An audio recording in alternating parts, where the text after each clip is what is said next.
Can you people hear me back there? You can? That's good because I can't hear myself. Okay, it's true. My name is Joe Bella, B-E-L-L-A. I want to welcome you all here for the 14th annual Lawrence City Civil War Weekend. And tonight is the Crime and Urban Legend Tour. And this is actually our second year we've done this, and hopefully we'll continue. As you can hear, we have competition from Drake Wannabe, but we'll let that pass by. Now, what I'm going to begin with, first of all, I want to look down because I want to blind you people with this bright light. Okay, first item is what's known as the Fountain of Blood. Behind me and behind you people. Okay, here's a story about that.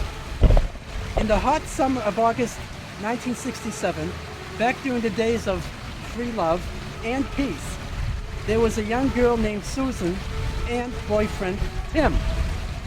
Along with that warm evening was a mutual friend named Rick.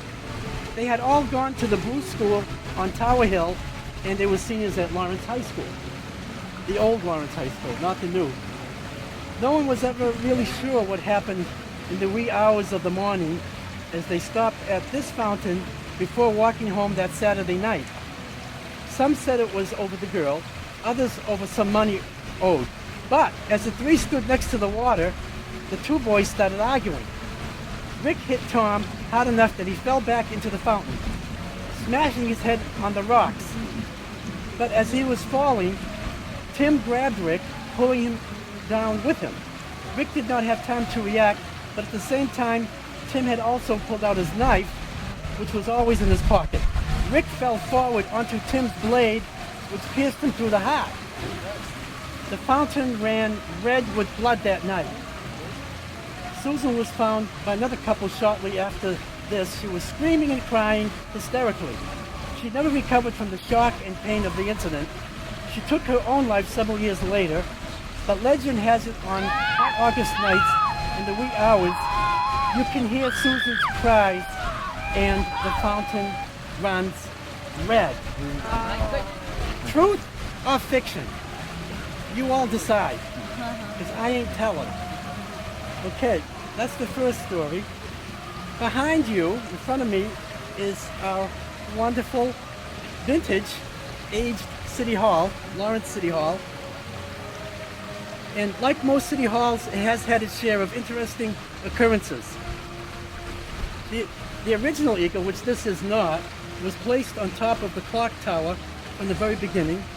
It withstood all types of weather and was as new as a frequent victim of lightning. It finally succumbed to the great hurricane of 1955. By the way, this same hurricane ripped the steeple off the Universalist Church behind me on Havel Street. It toppled many of the great ancient trees on the common behind here as well. The current eagle is 58 years old, made of wood and covered in gold leaf. It too has survived lightning strikes during its reign overlooking the common.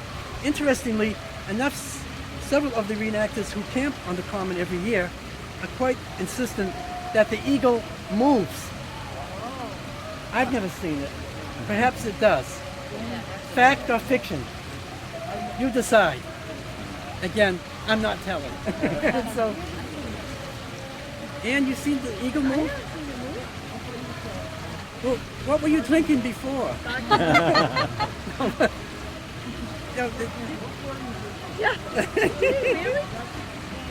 Okay, we're going to cross the street carefully. Next story, demon bowling balls. Okay, at the entrance of City Hall, which used to be outside, but now they're in after the remodeling in 1922-23, there are, on either side of the doorway, two large cannonballs. And they're there today. You can see them later on through the glass. And they're held in the palm of two giant hands, hand carved.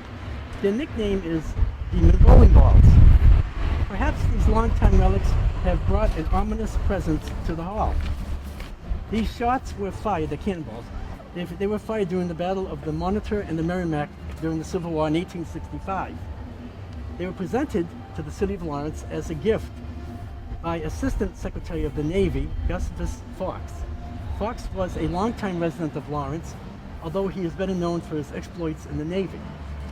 He answered the call when the Pemberton Mill collapsed and participated in the search and rescue there.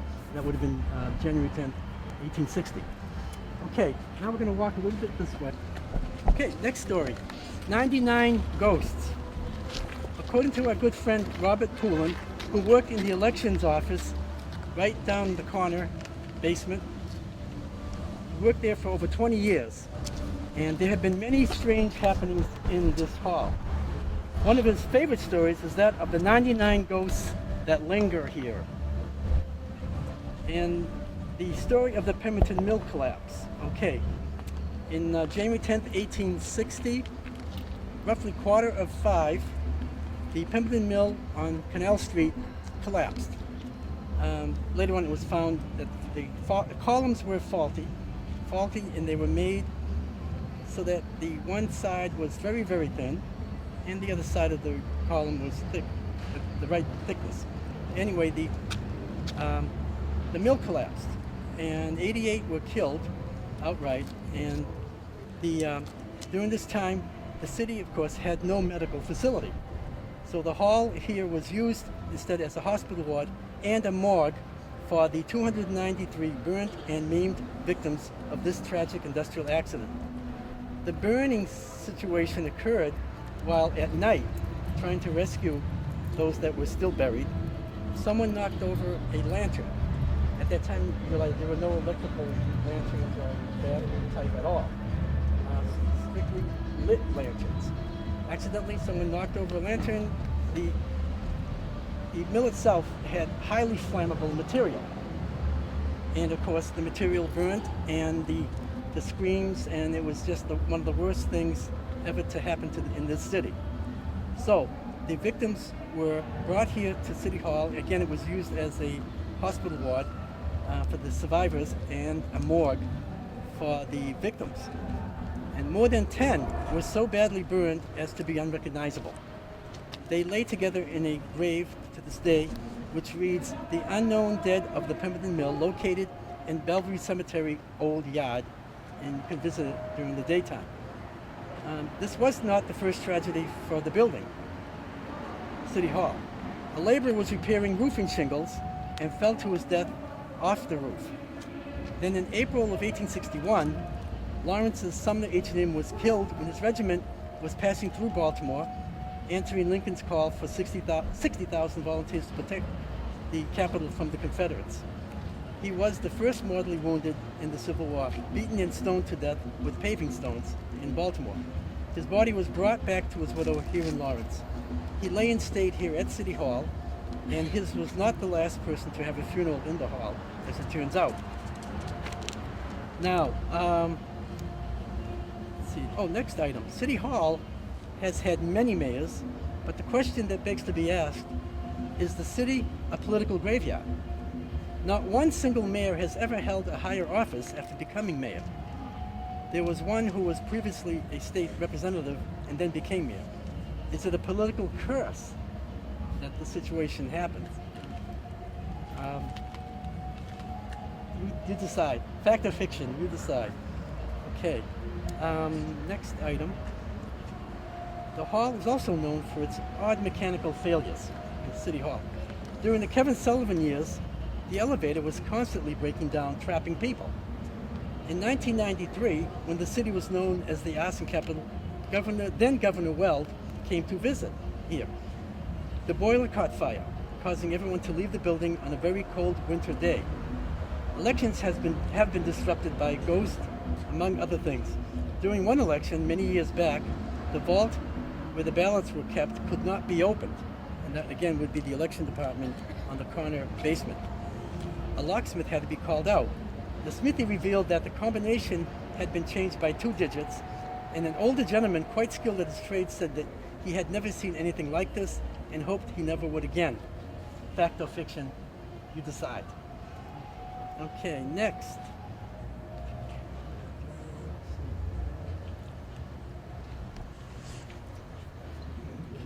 Next we have, here's something that occurred. An attempt on an alderman's life. A apologies for the mistake about the mayor's life.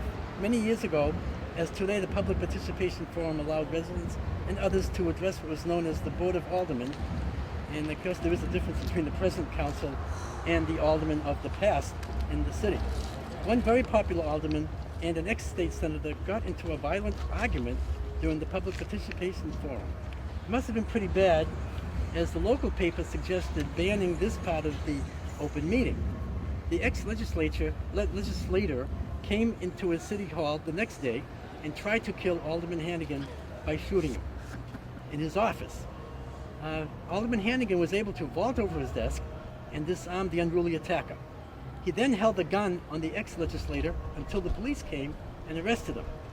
The injured man then walked to the mayor's office, which top floor, this corner here, on the extreme left.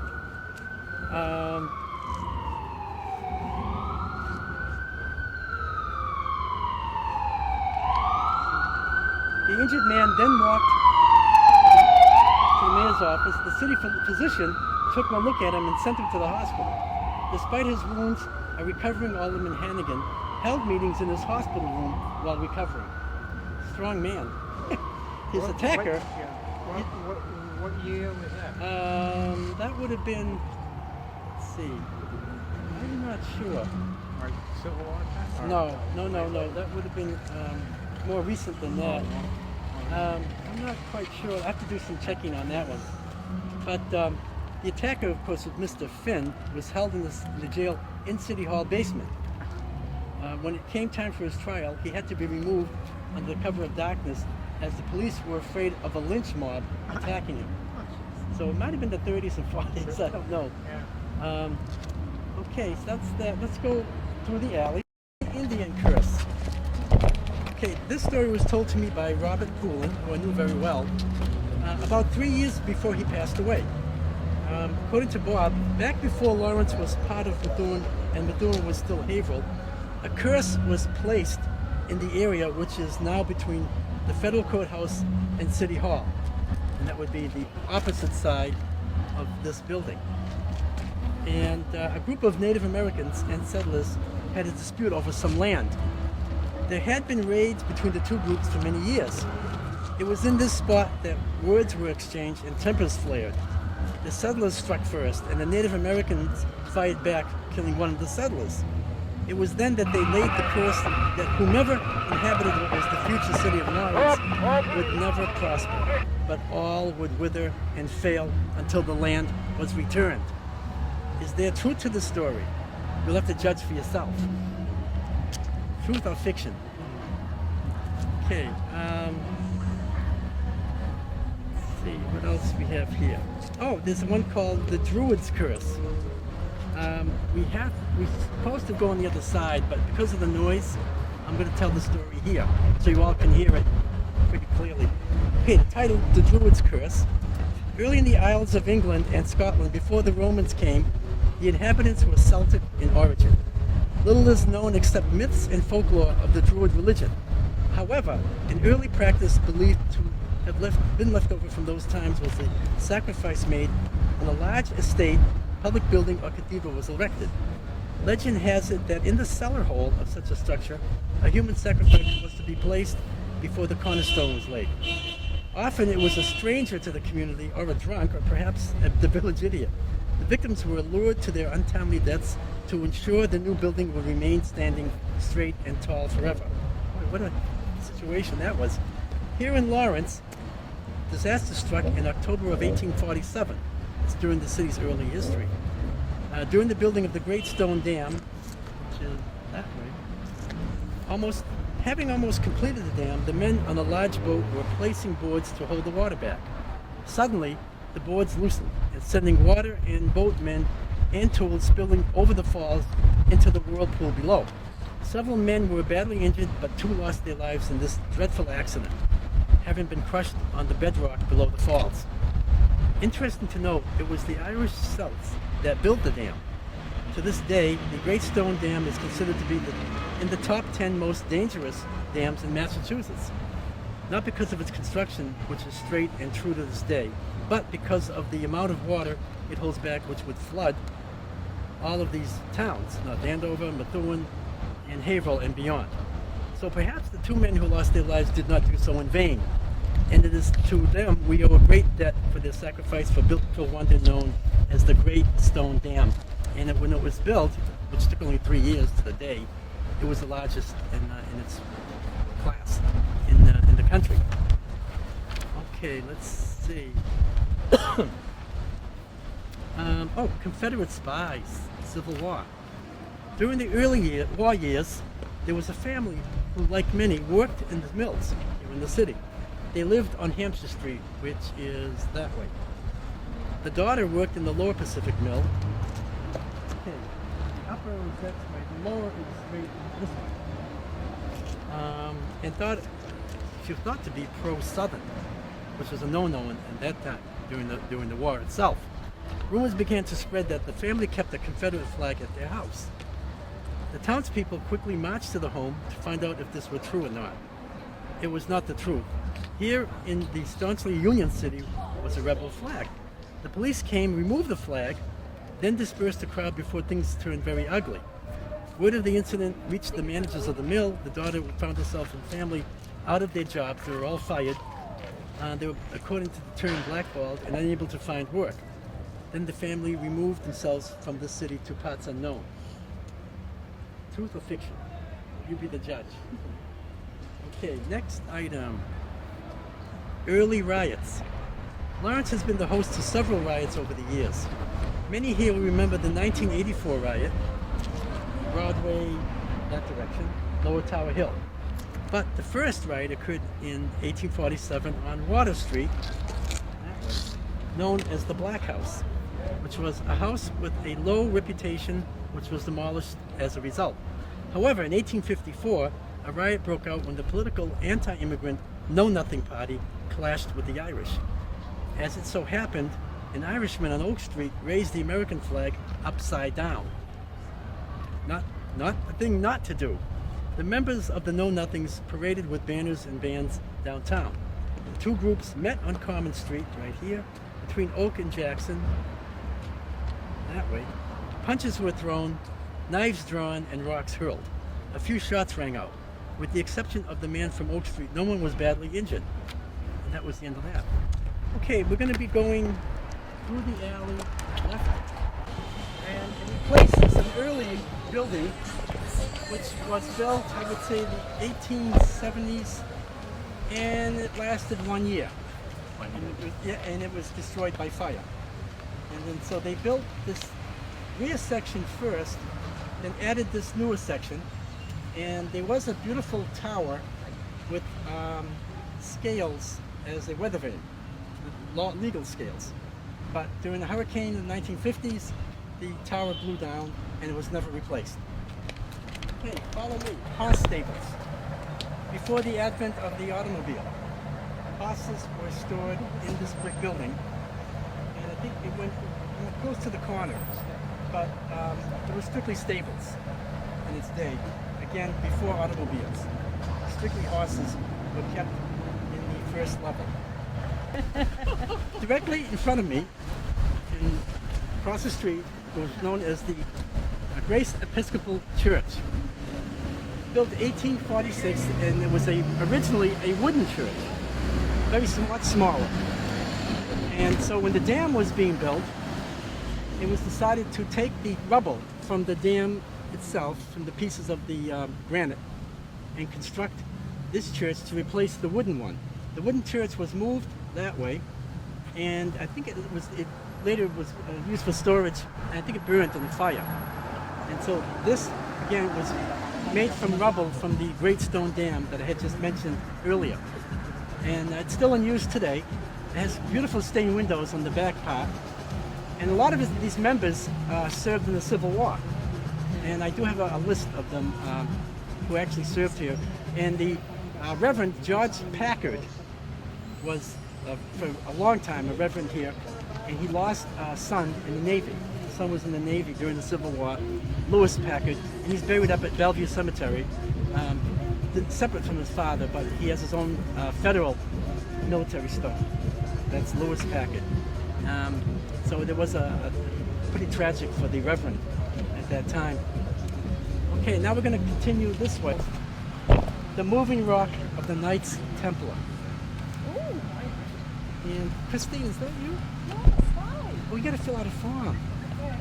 Well, wait till after. Okay. Little is known of the Knights Templar as it is a highly secretive organization of masonry. And at one time in Lawrence, there was a very active lodge of Templars. Currently, the lodge is dark as the room is no longer used for ritual meetings of this order. However, upon entering the room, there's a distinct impression that a meeting is about to begin, and the past inhabitants are only waiting for you to arrive to start the meeting. In this room, a large rock is affixed to the floor. No one can tell you why it is there or what it was used for. A young member who was not given to fanciful thought has shared this story of his experiences while working in an adjacent room. And the story takes place here across the street at the Lawrence United Masonic Temple. This guy has heard footsteps and chanting on many occasions. The lights have flickered and dimmed. And the rock, we couldn't get inside, but the rock is quite large, too difficult to move easily. It is attached to the floor by a steel rod. However, after having left the building one night, this gentleman returned the next day to find the rock no longer attached to the floor. The steel rod bent at an odd angle, with the rock still attached to it. No one had entered the building besides himself. The question remains, how did the rock move? Was it the unseen members? Fact or fiction? You decide. But it's upstairs here, and unfortunately we couldn't get into the building tonight. Maybe next year. Have you been in? Oh yeah. Okay. What is it currently being used as? This is Lawrence United Masons. So it's still a Masonic. Yeah. The Masons, yeah, there's still a strong order there, and they meet once a month or something like that. They have their meetings. Yeah, it's called Lawrence United. Okay. And years ago, well, this building was built around 1920, 21, 22. Lawrence had a lot of Masonic orders, the Grecian Lodge, Knights Templar, and now in Lawrence United. And there were several earlier others that I can't remember offhand. Quite a few. But the story about the rock, there is the rock in there, and we were able to get in, we could have seen it. Okay, so let's see, what else here? Oh! Okay, in July 1916, let's see, Parade Ground, Parade Ground would have been back here. Okay, so in July 1916, two young men decided to indulge in spirits. An incredible storm came in, darkening the sky. Huge gusts of wind blew up, and the two were caught on the parade ground, were both struck by lightning, and died. Now, the only thing is, I read about that in the newspaper, so that's fact. Two men were hit by lightning in July of 1916, where the parade ground would have been close to this area at that time, here. Okay, next item. This here was always a residential area. Okay, behind the Masonic Temple and 2 or 3 streets down. Back in the early 1920s, in a storefront, a group of men were playing cards. One of the men was found cheating, and someone shot him, and he was killed. A day or two later, the son of the murdered man found out who the killer was of his father, and he ended up killing him. Again, fact or fiction. All I can say is that story did occur, and that was told to me. So that's one of the truer stories. Okay, next we're going to talk about William Sharrock. William Sharrock was a Lawrence resident who served in the Civil War, and he had a very, very, very slight wound. Very slight. In fact, it might not even be considered a wound. Okay, he was fine after he came home from the war. Everything was fine, 1865. So the city decided to have a special parade to welcome home all of the soldiers that served from the north in Lawrence. So they had a parade, they had a celebration here on the Common. They had cannons brought in to sound off a salute. And Mr. Sharrock was one of the cannon people, although he was in infantry. He was not artillery. He was in infantry. Face this way. So they were firing along as the ceremony had started. All of a sudden, one of the cannons blew up. And when the smoke cleared, there was Mr. Sharrock on the ground with no arms because of the blast. So immediately, the men around him brought him to a doctor's office on Havel Street. Took care of his wounds. He survived. But again, minus the arms. So he learned to live without the arms, and he was prosperous enough to open a hardware store on Essex Street. He was a city messenger, and he was an artist. And I have one of his paintings in my house. Oh, wow. William Sharrock. He painted quite a few still life scenes with his feet and his teeth. And like I said, I have one of his paintings. There are several out there. I managed to get one. And his daughters married some prominent people. He had two daughters in the family. His wife and one of the daughters lived till the 1930s.